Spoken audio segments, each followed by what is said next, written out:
Yesterday was great. To start in Nyanga was amazing. I mean, I think everyone across the world now has probably heard about what's been happening more recently. That kind of stuff happens all the time, every year. But it really peaked in the last month or so. We've done our best to try and keep track of what's been going on. But South Africa was always going to be, or this Africa tour was always going to be fantastic.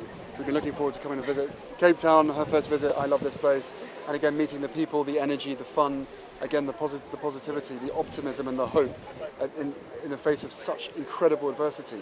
There are young people and older people, men and women, trying to change what effectively has become the norm. And you can't help but feel uplifted by seeing that yesterday. Also for both of you now, your roles as Commonwealth ambassadors, really reaching out to young people is obviously so important for you both. But what do you think is the most pressing global issue when it comes to dealing with the stigma around mental health, which still continues in so many places today? It's just getting people to talk about it and talk to each other, right? And you see that no matter where you are in the world, if you're in a small community or a township, if you're in a big city, it's that everyone is dealing with a different version of the same thing globally. I think there's a bit of a consciousness crisis. And so the fact that we are able to be here together and see on the ground so much good work that's being done just because people are willing to talk to each other about it and someone's willing to listen is huge. And that can apply to being here, certainly can apply to being in London, LA. It doesn't matter where you are. We're all sort of trying to power through and find some optimism. I think most of the stigmas around mental illness, right? We need to separate the two.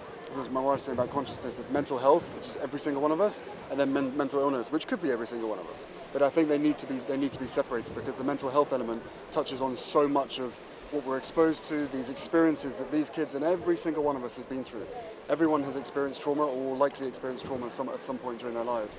We need to try and not eradicate it, but to learn from previous generations so that it's not a perpetual cycle.